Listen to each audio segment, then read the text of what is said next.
Hi students, are you enjoying? Actually, my experience I would like to share with you.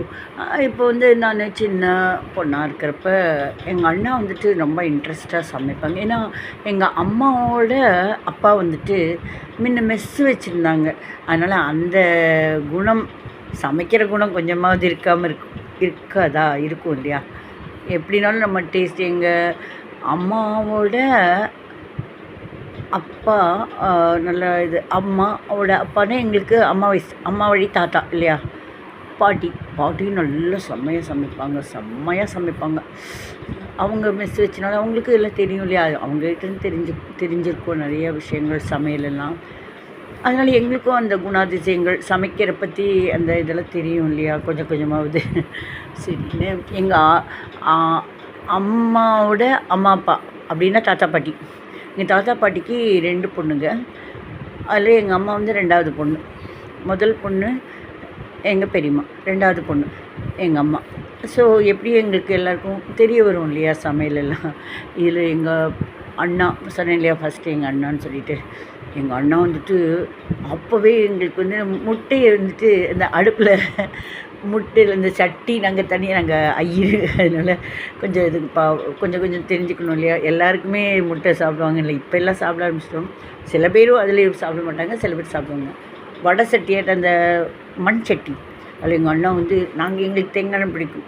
தேங்காய் எண்ணெயை போட்டு கடுகு தாளித்து வெங்காயம் சின்ன வெங்காயம் இவ்வளோ போட்டு பச்சை மிளகாய் பொடியாக நறுக்கி நல்லா வணக்கிட்டு முட்டையை 2 முட்டையோ ஒரு முட்டையோ 3 முட்டையோ கிடச்ச முட்டையோ உடச்சி ஊற்றி இப்படி ஃப்ளேவராக காலிஃப்ளவர் மாதிரியே இருக்கும். ஆனால் அது முட்டை பொரியல்னு சொல்லுவோம் இல்லையா.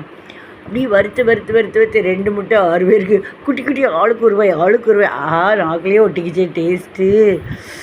இப்போ இஷ்ஷுங்கிறேன்ல நல்லாயிருக்கு. ஆனால் நடுவில் வந்து நான் ஸ்டாப் பண்ணிட்டேன். ஏன்னா அது எதனாலனே தெரில, அது தெரியாதனமா தட்டு நான் பிளேட் அதை வாஷ் பண்ணிவிட்டு அதில் ஒரு முட்டை ஸ்மெல்லு மாதிரி வந்துச்சு. கவிச்சே சொல்லுவாங்களா, கழுவி வச்சவர். ஐயோ இது என்ன, இது அயர்ன் ஸ்மெல் மாதிரி வருது. அதில் எனக்கு கொஞ்சம் ஸ்டாப் பண்ணிட்டேன். இப்போ மறுபடியும் சாப்பிட ஆரம்பிச்சிட்டேன். ஏன்னா உடல் நலத்துக்கும் அது தேவை தானே அப்படின்னு சொல்லிட்டு ஆம்லெட். அதான் இப்போ வந்து ஆம்லெட்டு எங்கள் வீட்டில் அவரை வாங்கிட்டு வர சொல்கிறப்பன்னு சொல்கிறது, என்னங்க எங்கே ஆம்லெட் வாங்கினாலும் கொஞ்சம் தூக்கலாக, அது தெரிஞ்ச கடையாக தானே போவோம். சின்ன கடை தள்ளுவண்டி, சின்ன தெரிஞ்ச ஹோட்டல், பழகின ஹோட்டல், அவங்ககிட்ட நம்ம சொல்லுவோம் இல்லையா. எங்கள் வீட்டில் அவர்கிட்ட சொல்லுவேன், என்னங்க ஆம்லெட்டில் கொஞ்சம் தூக்கலாக கொஞ்சம் பொடி, மிளகு பொடி, பச்சை மிளகா, வெங்காயம் எல்லோரும் போடுவாங்க. பச்சை மிளகா அங்கங்கே சுருக்குன்னு அந்த அரோமா, பச்சை மிளகா அரோமாலே எனக்கு கொஞ்சம் இப்போ பழக்கம் விட்டுட்டு போய் மறுபடியும் இப்போ உடல் நலத்துக்காக சாப்பிட்றோங்கிறப்ப கொஞ்சம் என் மனசு ஏற்றுக்கிறதுக்கு டைரெக்டாக எனக்கு இன்னும் பழகலை. அதனால் விட்டுட்டு பழகலை. அந்த சின்ன வயசில் அப்போ வந்து நம்ம சாப்பிட்டேன். பட்டு நடுவில் அந்த முட்டை ஸ்மெல் கொஞ்சம் இதாச்சு. அப்புறம் மறுபடியும் இப்போ வந்து அந்த என்னதான் இருந்தாலும் டேஸ்ட்டு சாப்பிட்டவ தானே நான். அதனால் மறுபடியும் பழக்கத்துக்கு வந்துட்டேன். அதில் வந்து என்ன வெங்காயமெல்லாம் போடுறாங்க, எல்லோரும் நிறைய வெங்காயம் போடுறாங்க, பெப்பர்லாம் போடுறாங்க. பச்சை மிளகா தெரிஞ்ச கடையாக இருந்தால் ஒரு பச்சை மிளகாய் குறுக்கில் அவங்க சிசரில் கத்திரிக்கோலை கட் பண்ணி அங்கங்கே போட சொல்லுப்பா அப்படின்னு அப்படியே சாப்பிட்டுட்டு நாக்கு குணத்தையாக சாப்பிட்டுட்ருக்கேன். ஏன்னா எங்கள் அண்ணன் அப்போ பழக்கி வச்சுட்டாங்க எங்களுக்கு. அப்போ எங்கள் அண்ணன் டேஸ்ட்டாக கொடுத்தா எங்கள் நாக்கில் ஒட்டிகிட்ருக்கு அந்த டேஸ்ட். அதனால் அதே மாதிரி உடம்புக்கு நல்லதுன்னு, ரியலி நைஸ் டேஸ்ட். அதே மாதிரி எங்கள் அண்ணா வந்துட்டு கிச்சடி பண்ணுவாங்களா. எனக்கு ஒரு தடவை கல்யாணம் ஆகிடுச்சு எனக்கு. அதுக்கப்புறம் எல்லோருக்கும் சேர்த்து கிச்சடி அப்படி எடுத்த ஒரு தட்டில் ஒரு சட்டுவத்தில் அப்படி போட்டால் சீப்பாக இருக்கும். இப்போ ரீசெண்டாக கூட அண்ணா கொண்டு வந்தாங்க காரப்பொரி. அடடா, அப்படியே அந்த அங்கங்கே அந்த குண்டலமாக இந்த உருண்டை சிவப்பு மிளகா இருக்கு இல்லையா, அதெல்லாம் போட்டு கடுகு தாளித்து அதில் வறுத்த நிலக்கடலை, நான் டெம்ப்ட் பண்ணுறேனோ, பெருங்காயம். எங்கள் அம்மாவுக்கு எங்கள் அம்மாவுக்கு எங்கள் அண்ணனுக்குள்ள பெருங்காயம். எல்லாருக்குமே பெருங்காயம்னா பிடிக்கல. அடை தோசைக்கு பெருங்காயம் வேணும் இல்லை, பெருங்காயமெல்லாம் இருந்தால் தான் நல்லது, உடம்புக்கு நல்லது தானே.